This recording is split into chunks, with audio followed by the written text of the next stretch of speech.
Hello everyone, good morning to all. तो स्वागत है आप सभी का फिर से न्यूज़पेपर सेशन में। और चलिए शुरू करते हैं आज का न्यूज़पेपर और डिटेल मैनर में डिस्कस करेंगे। तो आज के हमारी जो पहली न्यूज़ है वो कोरोना वायरस से जुड़ी हुई है। तो इंडिया ने क्या कोरोना वायरस की वजह से जो सेकेंड वेव आई है, लहर जो आई है, उसकी वजह से काफ़ी प्रॉब्लम्स देखने को हमको सामने आ रही हैं। तो India records 89,900 fresh cases, highest in 6 months. अगर पिछले 6 महीने की बात करें तो पिछले 6 महीने में सबसे ज़्यादा केसेस देखने को मिले कल।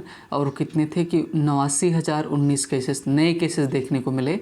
और 713 more death surge continues for 23rd day, मतलब लगातार 23वें दिन ये सब देखने को मिल रही हैं, डेथ्स देखने को मिल रही हैं ना। तो ये काफ़ी दुखद है न्यूज़ हमारे लिए। और अगर प्रयागराज की बात करें तो प्रयागराज अभी टॉप में चल रहा है यूपी में, कि यहाँ पर बहुत ज़्यादा केसेस देखने को मिल रहे हैं। Highest single day vaccine coverage भी हुआ है कल। और कितने, लगभग 36.7 लाख, लगभग 36,70,000 कल वैक्सीनेशन भी किया गया 24 घंटे में, ये देखने को मिला। और अगर आगे चलें तो आगे न्यूज़ क्या बोला गया है कि भाई कल न्यूज़ में क्या था कि असम में जो पोलिंग हुई है इलेक्शन के टाइम पर, तो हुआ क्या कि मशीन जो है वो किस में देखने को मिली, वो एक बीजेपी के लीडर थे उनके व्हीकल में उसको देखने को मिला जो मशीन थी। इसके चलते हुआ क्या है कि जो 4 पर्सनल थे, जो 4 अधिकारी थे, उनको कर्मचारी थे, उनको सस्पेंड किया गया है in Assam for lift in BJP vehicle की वजह से। और बोला गया कि फिर से वहाँ पर री इलेक्शन कराए जाएंगे। तो मीन्स ये असम की न्यूज़ थी। नेक्स्ट अगर बात करें तो IT searchers on premises of Stalin क्या हैं, ये नेता हैं कहाँ के, तमिलनाडु के। तो उनके जो किन, मतलब सगे संबंधी थे, उनके वहाँ जो आईटी है ना, उसने सर्च किया है कि जो भी केस को लेकर के, है ना। नेक्स्ट अगर न्यूज़ देखें तो बोला गया है कि 4th wave in Delhi, no lockdown plans, मतलब अभी तो कोई लॉकडाउन का प्लान नहीं हुआ है कि, लेकिन चौथी जो लहर आई है किसकी, कोरोना वायरस की, वो दिल्ली में देखने को मिल रही है। और drugs beat BMWs this poll season in Assam. Assam में क्या था, BMW का मतलब क्या होता था कि BMW जो एक तरह से कोडवर्ड था, blanket money and wine. B for blanket, M for money, W for wine. तो BMW का मतलब जब भी इलेक्शन आता था तो वहाँ पर ये देखने को मिलता था, लेकिन इस बार देखने को नहीं मिल रहा है क्योंकि ड्रग्स वगैरह, है ना, ड्रग्स बीट मीन्स ये सिचुएशन वहाँ पर देखने को मिल रही है। बहुत सारा वहाँ पर जो ये ड्रग्स हो गया और ये लिकर वगैरह है, वहाँ पर बहुत ज़्यादा कंट्रोल किया गया है और जब्त भी किया गया है, करोड़ों में ये सब देखने को मिला। और 2 attackers of BJP leader killed in Pulwama. अभी क्या हुआ कि बीजेपी के एक लीडर थे, उनके घर पर क्या हुआ, अटैक हुआ, तो उसके चलते तुरंत रिएक्शन जो आया हमारी जो सेना का, वो 2 अटैकर्स वो मारे गए हैं, है ना। कि शंका लगी कि जो टेररिस्ट है किसी घर में छुपे हुए थे, तो उनको मारा गया है। तो ये तो थी हमारे आज की news. Now we are going for our editorial. So means as every day we discuss, है ना। हालांकि हमने कल डिस्कस सिर्फ न्यूज़ एक सेक्शन किया था और नहीं कर पाए थे, लेकिन आज हम डिस्कस करने वाले हैं। तो जो आज का हमारा है, मीन्स ऐसी पर्सनालिटी है जिसके बारे में सब जानते हैं, पूरी even the whole world knows about him, and means he is none other than Rajinikanth ji. तो रजनीकांत जी को लेकर के है, क्यों है रजनीकांत जी को लेकर के, क्यों, क्योंकि सरकार ने, गवर्नमेंट ने क्या किया है कि दादा साहब फाल्के अवार्ड देने का फ़ैसला लिया है। और दादा साहब फाल्के अवार्ड क्या है कि हमने कल डिस्कस भी किया था कि मीन्स रजनीकांत को अनाउंस किया गया है, तो उन्हीं के ऊपर ये आर्टिकल लिखा गया है। रजनीकांत मीन्स इनके नाम से एक चैप्टर भी पब्लिश है, किसमें, मीन्स NCERT बुक्स में। क्या है चैप्टर का नाम, क्या है, from bus conductor to superstar, ये चैप्टर का नेम है। मतलब कि सिचुएशन उनकी कैसी थी, बस कंडक्टर से लेकर के जो सुपरस्टार तक कैसे पहुँचे। और इनको साउथ में अगर बात करें, जो इनका सिनेमा है, जिस सिनेमा से बिलोंग करते हैं, तमिल सिनेमा से, तो वहाँ पर इनको गॉड के रूप में पूजा जाता है कि इनकी जो जैसे नॉर्मली हम देवी देवताओं की फ़ोटो लगाते हैं, इनकी क्या रजनीकांत जी की वहाँ पर फ़ोटो लगाई जाती है, इनकी पूजा होती है। क्यों? क्योंकि इन्होंने जितना भी इनके पास पैसा होता है, सब कुछ होता है, सब ये डोनेट कर देते हैं। और तो धानुष है ना, एक्टर हैं जिनको इस बार का बेस्ट एक्टर का अवार्ड मिला है, धानुष, ये इनके सन इन लॉ थे। अभी नहीं है फिलहाल, शायद डिवोर्स हो गया है, हाँ डिवोर्स हो गया है। तो अभी तक इनके क्या है, वो इनके दामाद हुआ करते थे। तो चलिए इनके बारे में बात करते हैं। बोला गया बेटर लेट, मतलब कि बेहतर लेट हुई लेकिन अच्छा है ना, बेटर लेट। एक कहावत है बेटर लेट देन सॉरी, मतलब कि दुर्घटना से देर भली, उसके लिए इस्तेमाल किया जाता है बेटर लेट देन सॉरी। तो कह रहे हैं कि चलो कोई बात नहीं, देर से आए लेकिन दुरुस्त आए, उसकी बात कर रहे हैं। तो Rajinikanth fully deserves the Phalke, है ना, कि ये इतना हमारा एक क्या हो गया, एक क्लॉज हो गई। तो क्या बोला कि Rajinikanth fully deserves the Phalke, मतलब रजनीकांत जो हैं वो पूरी तरह से डिज़र्व करते हैं, मीन्स उनका हक बनता है फाल्के के लिए। फाल्के मतलब दादा साहब फाल्के, जिन्होंने फिल्म इंडस्ट्री स्टार्ट की अच्छे से। बट लेकिन देखो यहाँ पर ये बट क्या है, कॉन्जंक्शन है, कॉमा लगा है। The timing of the announcement is suspect, कह रहे कि जो टाइमिंग है ना अनाउंसमेंट की, जो घोषणा जो की गई है, वो सस्पेक्टेबल है, कि उसके ऊपर संदेह किया जा सकता है। क्यों किया जा सकता है, इन्होंने बोला क्योंकि तमिलनाडु में इलेक्शंस हैं। तो राइटर ने इसी के बारे में एक्सप्लेन किया कि क्यों इस समय दिया गया, बाद में देते या पहले क्यों नहीं दिया गया, इसको लेकर के है। तो चलिए देखते हैं कि क्या देखने को मिलेगा। तो रजनीकांत, देखो लिखने की स्टाइल क्या होती है, रजनीकांत इन्होंने लिखा, अब इन्हीं को एक्सप्लेन कर रहे हैं। तो द रेनिंग डेमी गॉड, तो ये बड़े अच्छे बड़े, रेनिंग का मतलब होता है शासन करने वाला, जो सबके ऊपर रूल करे, राज करे। डेमी गॉड का मतलब ये एक तरह देवतुल्य जो इंसान होता है उसको बोलते हैं। डेमी का मतलब होता है जैसे डेम जो DEM डेम होता है, ये रूट वर्ड है जिसका मतलब DEM। तो डेम का मतलब होता है पीपल, होता है क्या होता है, पीपल। तो पीपल का मतलब लोग, तो डेम का मतलब हो गया पीपल। तो इसी से बना डेमोग्राफिक, डेमोक्रेसी, डेमोक्रेट, डेमोक्रेटिकली, है ना, मीन्स ये सारे वर्ड बने। तो डेमी गॉड, डेम का मतलब इंसान और गॉड का मतलब भगवान, जो इंसान गॉड हो उसी को, मतलब वही बताया कि जो भगवान मानते हैं इनको। तो कह रहे हैं कि जो रजनीकांत हैं शासन करने वाले किस रूप में, एक देवता तुल्य, भगवान तुल्य इंसान ऑफ तमिल, ठीक है, फिल्मडम का मतलब होता है कि एक ऐसा पर्सनल, जो ऐसा व्यक्ति जो फिल्म इंडस्ट्री में काम करता हो। रिचली डिज़र्व्स, मतलब रिचली का मतलब बहुत ही अच्छे तरीके से, डिज़र्व्स मीन्स हक बनता है, लायक हैं किसके, दादा साहब फाल्के अवार्ड, दादा साहब फाल्के अवार्ड के लिए। Indian cinemas highest recognition, Indian cinema का जो सबसे बड़ा पहचान है ना। बेस्टोड का मतलब प्रदान करना, by the jury this year, jury का मतलब होता है जो पंच होते हैं, जो डिसाइड करते, फैसला देते, उसको ज्यूरी बोलते हैं। ये कौन सा नाउन है, कलेक्टिव नाउन है, दिस ईयर। तो कह रहे इस साल का जो दादा साहब फाल्के अवार्ड है किसको, रजनीकांत को दिया जा रहा है। ये बेस्ट रिकॉग्निशन है अब तक की, मतलब इनको मिलना ही चाहिए था। और अगर बात करें एक तरह से तो मीन्स अमिताभ बच्चन जी को तो मिलना ही चाहिए था, अमिताभ बच्चन जी के पहले इनको रजनीकांत जी को मिलना चाहिए था। तो सबका अपना अपना है, अगले इस हिसाब से किया गया। तो जैसा भी है अच्छा है ना। तो चलिए देखते हैं आगे। तो क्या बोला गया है कि अगर आगे चले हम, तो बोला गया the film world has few parallels to his success story. कह रहे हैं कि द फिल्म वर्ल्ड, जो दुनिया है ना फिल्म वाली, इनके पैरेलल, इनके अगर समानांतर करें तो फ्यू हैं। फ्यू का मतलब ना के बराबर इस्तेमाल किया जाता है। Few parallels to his success story, इनकी जो सफलता है, सफलता की कहानी है, इनके समानांतर कोई नहीं दिखता है। सही बात कह रहे हैं। समानांतर का मतलब कि रजनीकांत जैसा कोई नहीं है। उनकी स्टाइल, काम करने का तरीका, फिल्म, मतलब हर चीज़, और मीन्स सब अपने बारे में सोचते हैं। इवन अगर आप बात करें अमिताभ बच्चन जी की, मैं ये नहीं कह रहा गलत है, लेकिन सबको अपनी पड़ी रहती, सब अपने बारे में सोचते हैं। इवन आप अगर बात करें, मुझे बोलना नहीं चाहिए लेकिन बोलना पड़ रहा है, जैसे अगर आप अमिताभ बच्चन जी की बात करें तो अमिताभ बच्चन जी को Dada Saheb Phalke award means life time award मिला है, लेकिन उनको मिला ज़रूर है। लेकिन अगर देखें तो फिल्म इंडस्ट्री में जब सुशांत सिंह राजपूत की डेथ हुई तो उन्होंने एक शब्द भी नहीं बोला उसके लिए, है ना। और अगर आप इनकी बात करें तो ये क्या करते हैं भाई, अपना सारा पैसा डोनेट करते हैं, लोगों के लिए काम करते हैं। The film world has few parallel success stories, मतलब कि इनके बराबर में कोई नहीं है, ना के बराबर है। His transition from Shivaji Rao Gaikwad, इनका नाम ओरिजिनल नाम क्या है, शिवाजी राव गायकवाड़, शिवाजी के नाम से जानते हैं, है ना, जाना जाता है इनको। इनकी मूवी भी एक शिवाजी के डॉन के नाम से है।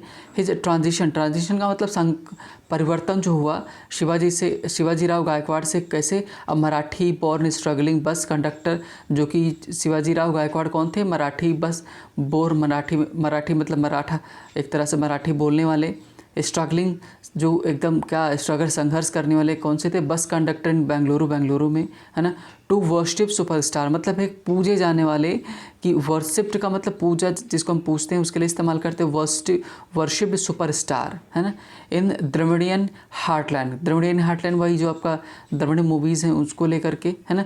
Was made possible only by his undimmed मतलब ना बुझने वाली, डिम का मतलब होता है जो धीमा पड़ जाए, अनडिम्ड का मतलब जो ना बुझने वाला पैशन था इनका, है ना। सस्टेन्ड हार्डवर्क, सस्टेन का मतलब एक सतत लगातार कॉन्टिन्यूस जो हार्डवर्क किया उसकी मेहनत की वजह से एक सुपरस्टार, और सुपरस्टार कैसे, वर्शिप्ड सुपरस्टार, जिनकी पूजा की जाती है, जिनकी मूर्तियाँ लोग बना करके पूजते हैं, ऐसे सुपरस्टार की बात कर रहे हैं, है ना। आगे बताएं, आगे अगर चलें, फ्रॉम अर्ली ऑन मतलब शुरुआत से ही इंट्रोड्यूस्ड नॉवेलिटी मतलब एकदम श्रेष्ठता, नॉवेलिटी का मतलब नॉवल जो पर्सन होता है श्रेष्ठ होता है, टू हिज स्क्रीन कैरेक्टर्स मतलब जो अगर स्क्रीन पर बात करें वहाँ पर इनके मतलब इनकी श्रेष्ठता देखने को मिली। ही हैज़ केप्ट इनोवेटिंग, है ना, कि जो कीप होता है, कीप का इस्तेमाल हम करते हैं, तो जो स्ट्रक्चर इसका होता है कीप के बाद हम जेरेंड का इस्तेमाल करते हैं, देखो इनोवेटिंग में एनजी लगा हुआ है, तो ही हैज़ केप्ट मतलब इन्होंने लगातार रखा है क्या, इनोवेटिंग, नए नए आविष्कार करते रहे, ऑन हिज यूनिक स्टाइल्स मतलब अपनी स्टाइल को लेकर। टॉजिंग का मतलब कि टर्न करना, है ना, क्या सिगरेट को टर्न करना मतलब इनका स्टाइल है। जो इनकी मूवी है बुलंदी, तो बुलंदी अगर आपने नहीं देखी तो इनकी मूवी देखिए, बुलंदी में क्या इनका जो स्टाइल है किसको लेकर के, इससे सिगरेट पीने का तरीका, जो सिगार पीने का स्टाइल है। नॉर्मली हम क्या करते हैं कि जो मैचस्टिक का जो तीली होता है उसको हम क्या करते हैं, स्टिक होता है उसको मैच बॉक्स पर घिसते हैं, हम रब करते हैं, लेकिन इनकी स्टाइल क्या है कि ये मैचस्टिक के जो स्टिक होती है उसके ऊपर मैच बॉक्स को रब करते हैं, तो ये स्टाइल आपको वहाँ पर देखने को मिलेगा। और क्या है, मीन्स और मिंट, आगे बता रहे कि मतलब मिंट का मतलब च्युइंगम वगैरह कैसे खाते हैं उनका स्टाइल। ट्वेयरलिंग हिज सन ग्लासेस मतलब घुमा करके सन ग्लासेस जो पहनते हैं। एंड वॉकिंग विथ स्वैगर मतलब एकदम तगड़े से मीन्स एक स्टाइल में चलना इनका, मतलब हर तरह से ये इनकी स्टाइल अलग थी, मीन्स इसके लिए इनको जाना जाता है।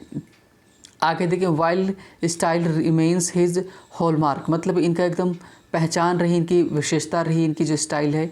It would be an injustice to dismiss him just mass hero, कर कि इट वुड बी एक ये क्या होगा, इनजस्टिस एक अन्याय होगा कि हम सिर्फ इनको क्या कर दें, डिसमिस कर दें, हिम मतलब इनको सिर्फ इतना मान लें कि जस्ट मास हीरो, कि ये लोगों के हीरो हैं, जो अब लोग हैं उनके क्या एक हीरो हैं, सिर्फ इतना कह देना ये गलत होगा इनके लिए, मतलब इतनी बड़ी पर्सनालिटी है। He had excelled as an actor with sensitive portrayals, कह रहे हैं कि मतलब ही हैज़ एक्सेल्ड मतलब कि बहुत आगे निकल गए, काफ़ी दिख गए हैं, एज एन एक्टर एक एक्टर के रूप में, विद सेंसिटिव संवेदनशील पोर्ट्रेयल्स का मतलब कि जो इनका चित्रण हुआ है ना, इन फिल्म सच एज ठीक है मुलम, ठीक है मालारम, इनकी जो मूवीज़ हैं, और before getting trapped in super stardom मतलब एकदम सुपर स्टारडम बने, विद बिल्ला, है ना, dawning larger than life rules मतलब कि बहुत कुछ इन्होंने मूवीज़ वगैरह में किया, तो उसको ये बताया जा रहा है। आगे ही इज़ क्या है, among the rare heroes who handle comedy sense with ease मतलब कि ये उन हीरोज़ में से हैं जो कॉमेडी को बड़ी आसानी से कर लेते हैं, है ना। और हीज़ कैरिस्मा का मतलब ही जादू एक तरह से, has attracted 3 generations of fans मतलब 3 जनरेशन्स का मतलब बच्चे, बूढ़े और यंग सबको अट्रैक्ट किया है ना।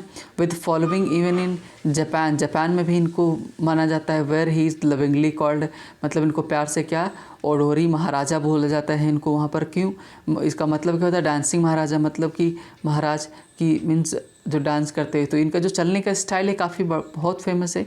ही इज़ ऑल्सो द ओनली मतलब ओनली इन्होंने बोला, ओनली का मतलब केवल यही है एक actor to featured in black and white, है ना, colour 3D motion capture films मतलब कि इनको एक ऐसे एक्टर हैं, सिर्फ यही एक एक्टर हैं जिनको black and white, colour, 3D इन सभी मोशंस में इनको क्या किया गया, फिल्माया गया है। इनके ऊपर पिक्चर्स वगैरह इन्होंने फिल्मों में काम किया है। आगे देखें, बट डिस्पाइट, बावजूद, डिस्पाइट का मतलब बावजूद, रजनीकांत डिमॉन्स्ट्रेबल मतलब एकदम प्रदर्शित करने योग्य, बॉडी ऑफ वर्क मतलब इन्होंने जो काम किया है, give his active inclination, inclination का मतलब झुकाव है ना, किसकी तरफ, फॉर फोरे, फोरे का मतलब होता है कि एक तरह से अचानक से अटैक करना इनटू स्पिरिचुअल पॉलिटिक्स, मतलब कि जो ये स्पिरिचुअल आध्यात्मिक पॉलिटिक्स की बात कर रहे हैं है ना, अंटिल लास्ट ईयर मतलब कि पिछले साल तक की बात करें, मीन्स पिछले साल के बाद में इनकी जो थोड़ा सा झुकाव इनका क्या देखने को मिला है ना, इनएविटेबल है ना, मतलब जो एकदम जो अपरिहार्य हो है ना, जो होना तय हो। Question are being raised if the award is calculated choice to influence poll bound Tamil Nadu. कह रहे हैं कि जो इनको अवार्ड दिया गया, अभी तक इन्होंने किसके बारे में, रजनीकांत जी की जो विशेषताएं थी उनके बारे में इन्होंने बात की। अब मेन मुद्दे पर आ रहा है, राइटर कह रहा है कि अभी इनको अवार्ड क्यों दिया गया है ना, कि चॉइस अभी क्यों रखी गई कि to influence poll bound Tamil Nadu, मतलब कि तमिलनाडु में पोल जो इलेक्शंस होने वाले उनको इन्फ्लुएंस करने के लिए किया गया है। या आगे उन्होंने बताया कि while Rajinikanth lent support to during elections to DMK 1996 to 1998 तक डीएमके में रहे एंड एआईडीएमके बीजेपी 2004 में रहे। In recent years he has made no secret to his admiration for BJP leaders, मतलब भारतीय जनता पार्टी की तरफ ये रहे हैं, एक तरफ से उनकी प्रशंसा की है। नॉट ओनली, देखो ये आ गया, ये ग्रामर स्ट्रक्चर है, ग्रामर का एक स्ट्रक्चर, नॉट ओनली के बाद देखो डिड लगा है, ज़रूर लगाया जाता है, मतलब कि नॉट ओनली के बाद जो भी आएगा पार्ट्स ऑफ स्पीच वही बट ऑल्सो के बाद लगाना पड़ता है अगर यूज़ होगा तो। Not only did he hail का मतलब प्रशंसा करना prime minister Narendra Modi and home minister Amit Shah as a lord Krishna and Arjuna, मतलब कि इन्होंने नरेंद्र मोदी को लॉर्ड कृष्णा और अर्जुन को क्या है ना कि मीन्स होम मिनिस्टर मान के चला है। After the scrapping of special status granted to Jammu Kashmir को जो स्पेशल स्टेटस दिया गया था 370 हटने की वजह से इन्होंने बहुत प्रशंसा की उसकी। और अगर आगे बात करें, बोला गया कि आर्टिकल 370 जो था उसके हटने पर ही टारगेटेड द्रविडियन है ना, और किसके लिए टारगेट किया, द्रविडियन जो बहुत बड़े मीन्स आइकॉन माने जाते थे, कौन, ठीक है, means Periyar EV Ramaswamy, while recalling क्या बोल करके उनको, the alleged attacks on Hindu deities during 1971 anti superstition rally मतलब हुई थी, मीन्स अंधविश्वास को लेकर के 1971 में, तो हिंदू डेटीज़ को वगैरह को क्या किया गया था। पेरियार बेसिकली केरला के हैं, उनको माना जाता है, तो वहाँ के हीरो माने जाते हैं, तो उनके ऊपर इन्होंने अटैक एक तरह से धावा बोला। He back the citizenship amendment act, भाई उसको सपोर्ट किया इन्होंने। टू बी फेयर, अगर एकदम साफ अगर मीन्स फेयर की बात करें तो now no show in politics, the actor has remain politically withdrawn, मतलब पॉलिटिक्स से थोड़ा सा अलग रहे हैं, though previously he indirectly targeted the DMK and AIADMK, ठीक है। ही हैज़ नॉट रिस्पॉन्डेड, ठीक है, किसको रिस्पॉन्ड इन्होंने नहीं किया है, to appeals from neutral observations, मतलब न्यूट्रल एकदम नहीं रहे हैं कि किसी की तरफ झुकाव इनका रहा है, एक तरह से जो बात करें न्यूट्रल नहीं रहे हैं, है ना, उदासीन चीज़ों को लेकर के नहीं रहे। Observe student he support for honest dynasty free politics को, मतलब एक तरह से कि ऑनेस्ट और डायनेस्टी फ्री पॉलिटिक्स को इन्होंने सपोर्ट नहीं किया है ना, means observe student he support for, हाँ मतलब ये अपना सपोर्ट दे रहे हैं किसको, ऑब्जर्व ऑनेस्ट और डायनेस्टी फ्री पॉलिटिक्स की तरफ ध्यान दे रहे हैं। तो डायनेस्टी किस में नहीं है, बीजेपी में नहीं है, है ना, राइटर कहना चाह रहा है। Whether the award is timing would influence the voting choice of his legion, मतलब इनका जो ग्रुप है, समूह है ना, जो इनका क्षेत्र है उसको प्रभावित करेगा जो अवार्ड इनको दिया गया है ना। To it is legion of fans, is it difficult to say the he remains an untested electoral force, मतलब कि इट इज़ डिफ़िकल्ट टू से, मतलब कि ये कहना कठिन है कि ही हैज़ रिमेन्स हो रहे हैं क्या, अनटेस्टेड इलेक्ट्रल फोर्स, है ना। How ever had, if had को यहाँ पर इफ़ से इस्तेमाल कर सकते हैं, इफ़ की जगह रिप्लेस कर सकते हैं, कंडीशनल सेंटेंस है। Had the jury put off the announcement of the award by just a week till polling was over, मतलब कह कि यदि ज्यूरी ने अनाउंस ना किया होता मीन्स कब तक अभी ना किया होता एक वीक बात करते everyone would have unconditionally welcomed the choice, मतलब करें कि ज्यूरी को अभी अवार्ड ये घोषित नहीं करना चाहिए था, एक हफ्ते बाद करना चाहिए था जब इलेक्शन हो जाता तो लोग इसका मीन्स स्वागत करते। The giver has done the recipient means disservice, कह रहे हैं कि जो गिवर है देने वाला है उसने सर्विस नहीं डिसर्विस की, मतलब अच्छा नहीं किया है through the timing of announcement, से जो अनाउंसमेंट है टाइम मीन्स घोषणा है जो अवार्ड का वो गलत हो गई, कह रहे हैं। क्यों गलत हो रहे? क्योंकि तमिलनाडु में होने वाले हैं इलेक्शंस, तो राइटर का मानना ये है कि इलेक्शंस हो रहे हैं तो सीधा सीधा कि मतलब अगर रजनीकांत जी को दिया जाएगा, रजनीकांत को लोग वहाँ पर भगवान मानते हैं, तो अगर इनको अवार्ड दिया गया है तो जो पार्टी इनको, कौन है पावर में है बीजेपी, तो बीजेपी, राइटर कहना चाह रहा है कि बीजेपी पावर में है इसलिए क्या करें अवार्ड दिया है तो उनके जो फैंस का झुकाव किसकी तरफ, पार्टी की तरफ हो जाएगा, मीन्स बीजेपी की तरफ हो जाएगा, तो वोट देंगे तो जीत जाएंगे। ये राइटर का कहना है, राइटर कहना चाह रहा है। तो आपको क्या लगता है कि ये इनका कहना है सही है कि मतलब इस समय अवार्ड रजनीकांत जी को नहीं देना चाहिए था, बाद में देना चाहिए था, या इसका पॉलिटिक्स के ऊपर जो इलेक्शन है उसके ऊपर क्या प्रभाव पड़ेगा, पॉजिटिव रहेगा या नेगेटिव रहेगा, क्या रहेगा? आप अपने चाहें तो विचार मीन्स कमेंट सेक्शन में दे सकते हैं, है ना। तो ये तो आज का हमारा एडिटोरियल था, हमने डिस्कस किया। सो मीन्स आज यहीं रखते हैं, है ना। और thank you for watching the video. अगर सेशन पसंद आए तो आप लाइक कर सकते हैं, मन करे तो जुड़े रहने के लिए आप सब्सक्राइब भी कर सकते हैं। Thank you for watching the video.